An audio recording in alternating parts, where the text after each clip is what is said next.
Well, good afternoon, YTPC. Thanks for stopping in. I wanted to share with you a build of a pipe that I got a request for just yesterday. This is a pipe that I made a few years ago, and turned out to be one of my favorite pipes. I kept it because there's an oak adornment on the mortise, and I didn't get a perfect match, so I ended up keeping this. But I got to say, this is one of my favorite go-to pipes.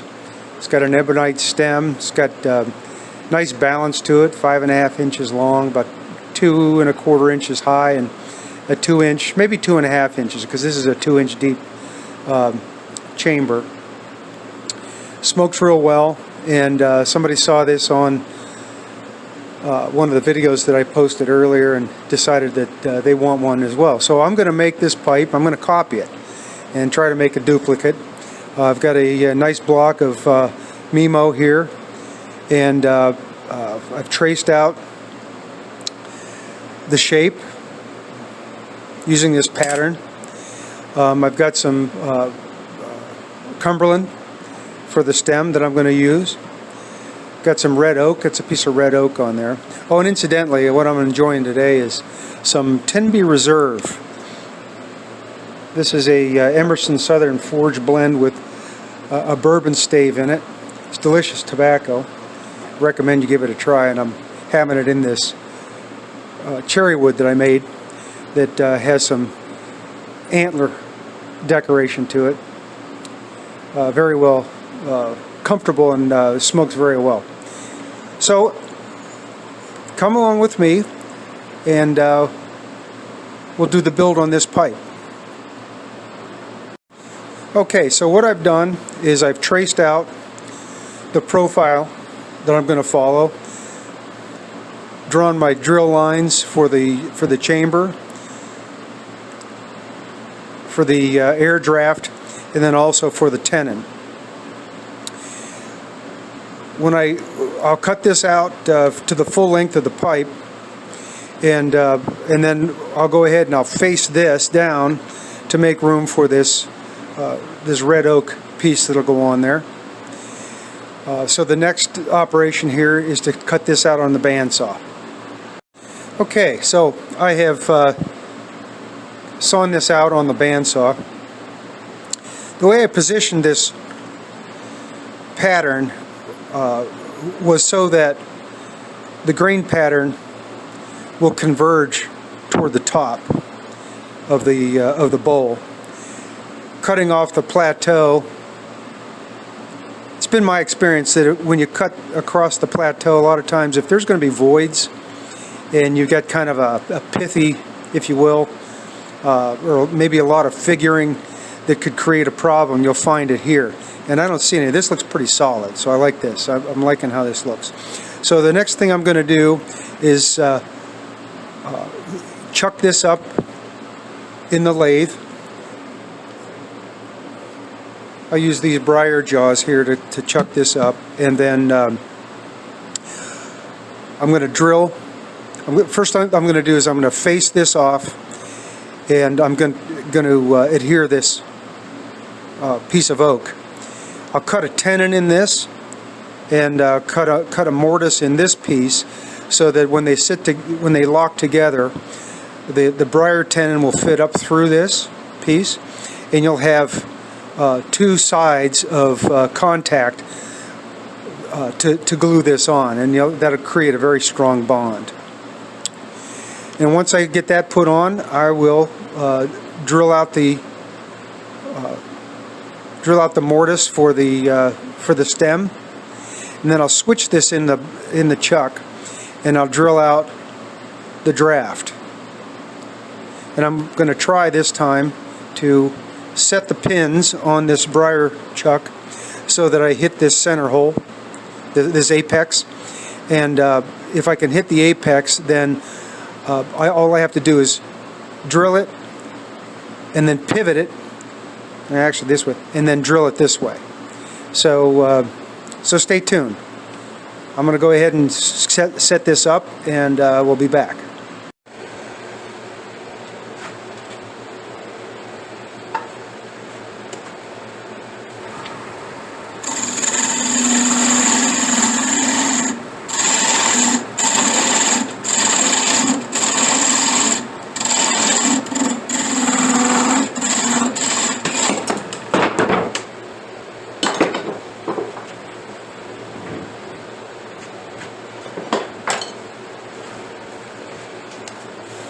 As you can see by this, the way that this is chucked up, and there's really no other way to do this because of the shape of the pipe in the direction of the angle of this this tenon's going to run down through for the stem. In order to get this kind of this V shape, there really is a balance issue when I'm turning this. So there's a lot of vibration. That's why I got stuff falling off the walls in here. So just bear with me, and if you see me hit the floor with a major injury, then call 911.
So what I've done is I've turned this. There's a tenon that I've created on the end of this shank. And so the next thing will happen is on a different chuck, I'll set up this piece so that I can bore a 1/2 inch hole through it. I've got a flat surface here, a 1/2 inch diameter flat surface here, and then this will get an application of epoxy, and I'll press that down onto that tenon, and you'll have a strong joint there. And then once I've done that, then we'll go ahead and turn this whole thing together so that we've got a nice fit and a nice flow of shape, as you can see on here.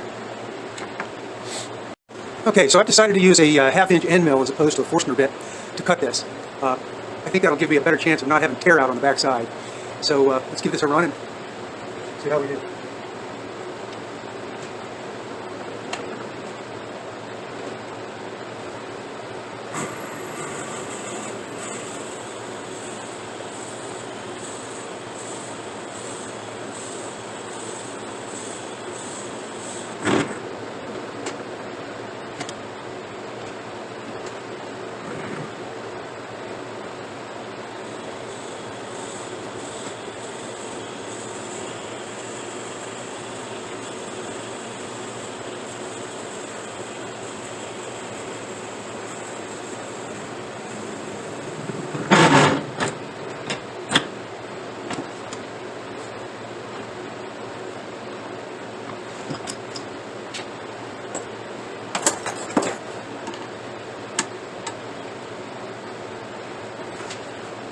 Okay, so no tear out on the back side, so that'll make for a nice piece to put on. Okay, so I've got my shank adornment that's going to be red oak, And I still have a little bit of turning, sizing left to do on this tenon. It goes down about a third of the way, and you can see that this has got a bit of a taper, so I got to get in there and clean this up, and then it'll be time for epoxy.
Okay, I've got success here. I have to take this bit by bit.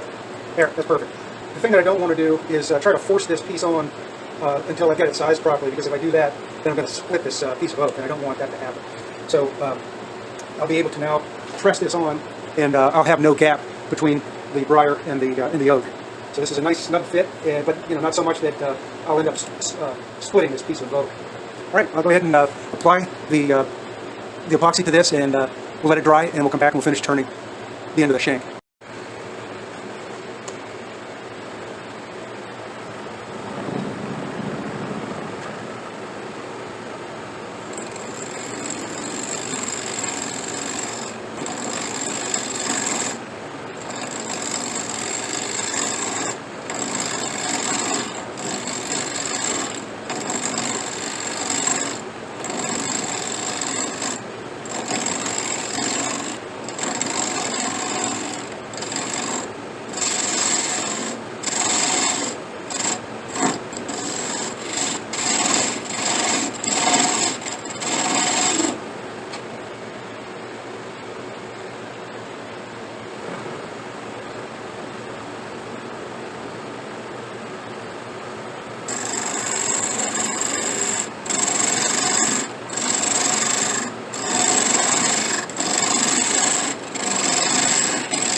Okay, so I'll show you what we have here so far.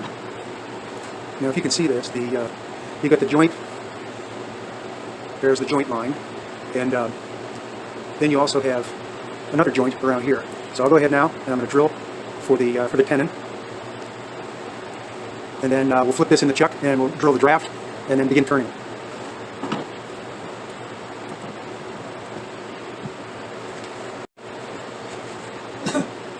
I'm set up here. What I've done is I've measured the depth that I want to go, and I've marked the drill bit.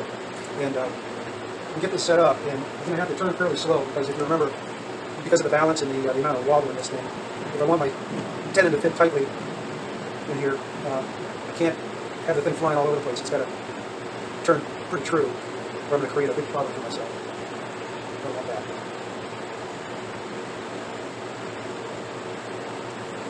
A little bit of patience. Generally is not part of my vocabulary. That's not very nice. And that's going to fit great. Okay, so this is the tenon that we're going to use. So I'm going to go ahead and flip this around in the chuck so that I can begin, so I can line up the draft. And we'll be cutting a 4mm draft in this.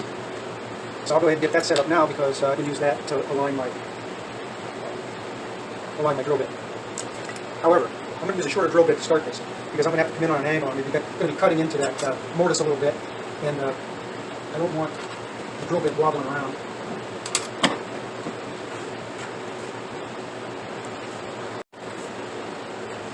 Okay, so I marked the depth of the draft, the magic marker on this drill bit, and so I have to slowly advance this drill bit,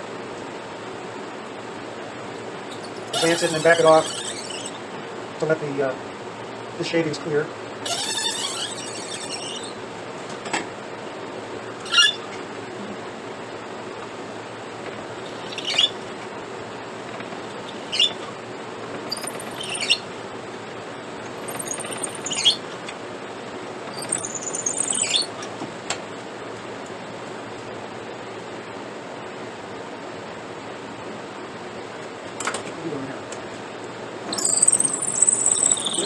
Okay. So I've drilled the draft. I've got the mortise cut for the tenon to fit the stem. And the next thing to do is to flip this around and we'll begin working on the bolt. Alright, so I've got the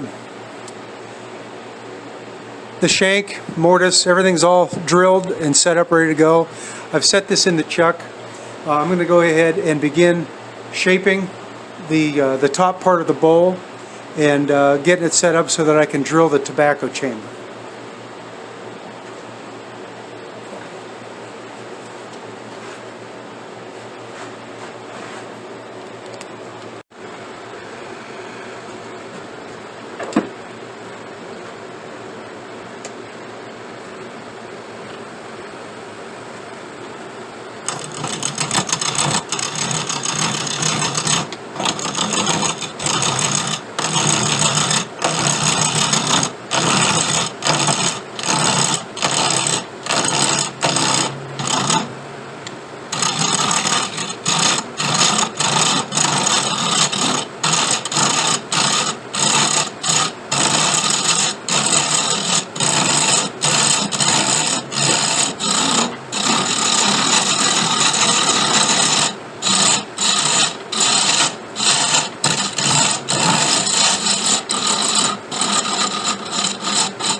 tend to like to begin drilling with a tapered bit and then clean out the bottom with the rounded bit at the end.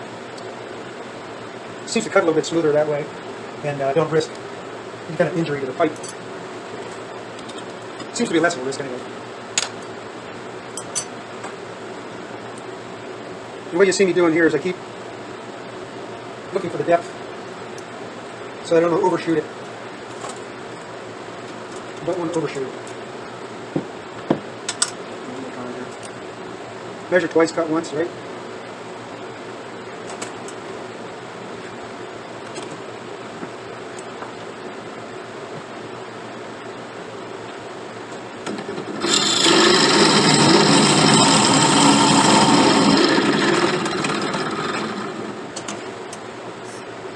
I think I draw a little deeper. Feels like it's a little occluded.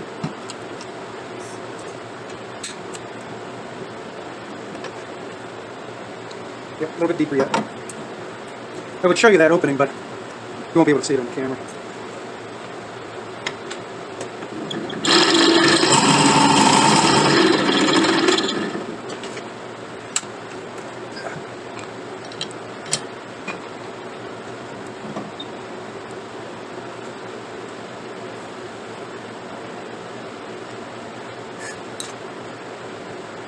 Got to go just about 1/16 of an inch further, just to clear the bottom out.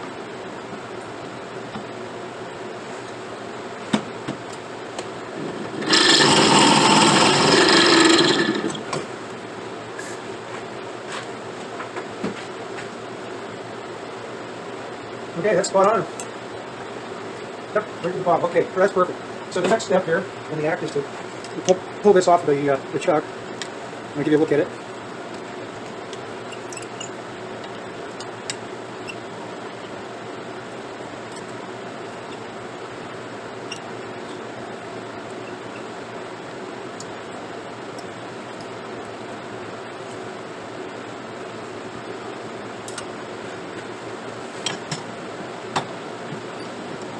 All right, so what we've got is this so far. And if you can kind of get a sense of how this is going to go, you've got your mortise here. This will all be ground away to come up with the shape. If you can imagine, the draft hole runs through this way, and if you line up with that, you can see that the draft hole goes in this direction. So I've got plenty of room on the top and the bottom that I can cut away material and still, to come up with a nice, well-balanced, good-feeling pipe. All right, so the next step is the grinding wheel. All right, now back again.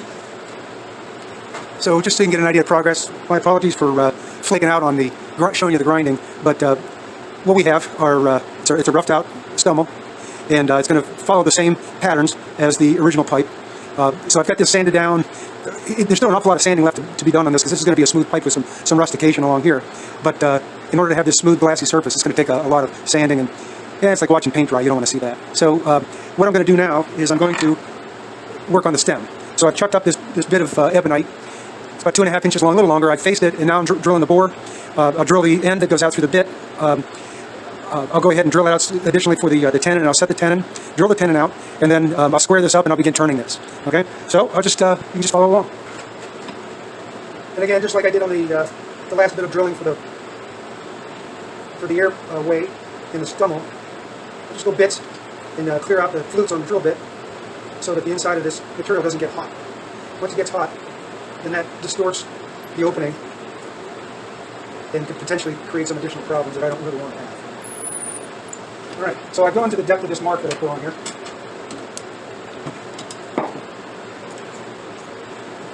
You notice that I have a mechanical chuck. All the rich kids have the ones you can hand tighten.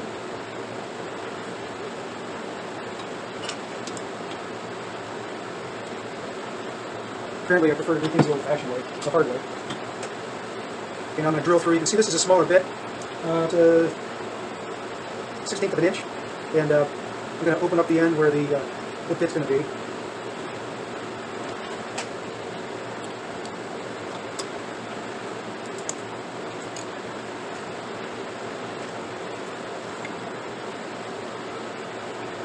And this is the diameter of 10 that I've selected. Okay. I'm going to go ahead and drill this out to accept that.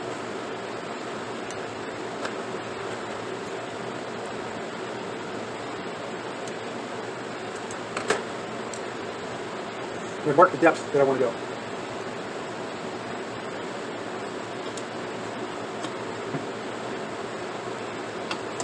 Again, nice and easy here. And rather than push this and let it slide along the table, I'm using the lever here so that I get a nice clean cut.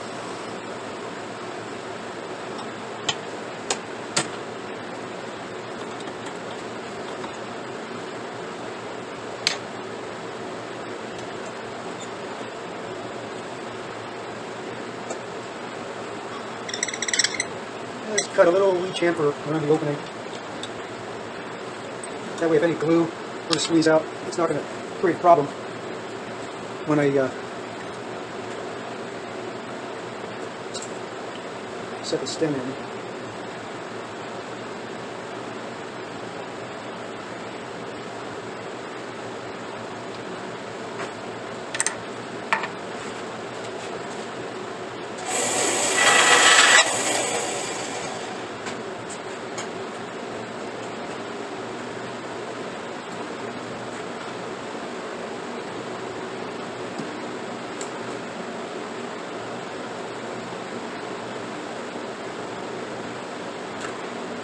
I'm scoring the tenon a little bit because I want to give it some teeth.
That's going to seat very nicely.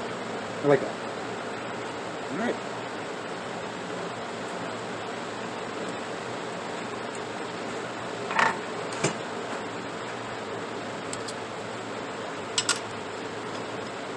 Now I'm going to drill out the opening of the tenon.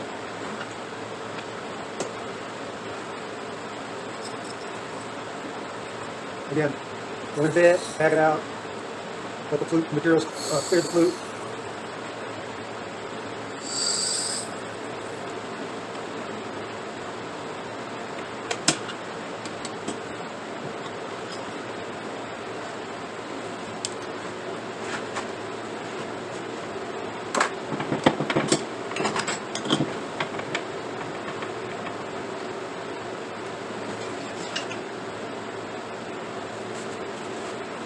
So what I'm going to do next is I'm going to cut this, turn this tenon, or I'm sorry, this stem material. I'm going to create a flare, and then some tapering, and then that's all I'll do is just the flare and some of the tapering, and then I'll take this out, and we'll go ahead and cut the slot, and begin finishing this stem.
So what I have so far is I've wet sanded this pipe.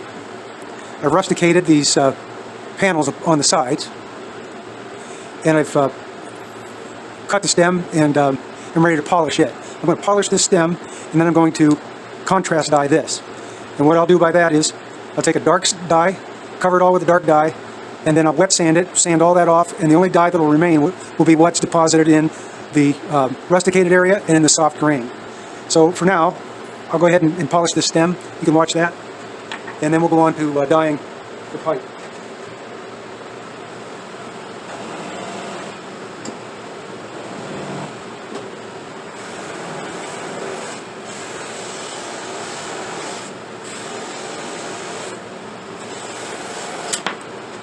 Oops.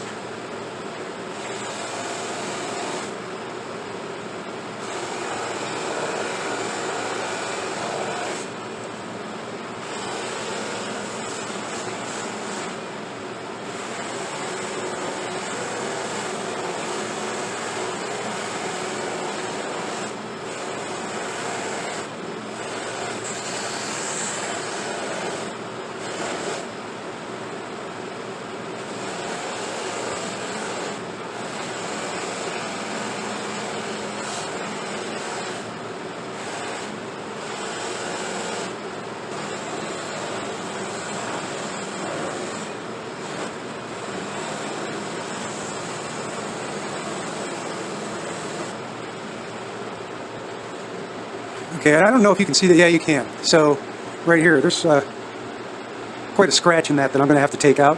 This side here looks to be pretty decent, nice and straight.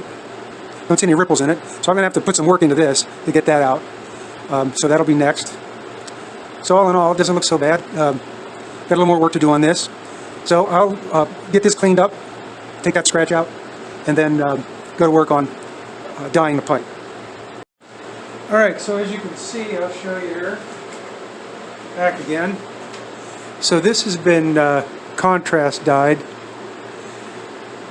That's a cordovan dye, and it gathered in the soft grain. And now I'm going to cover this with a light brown to match the stem, and we'll have a look at that in a minute.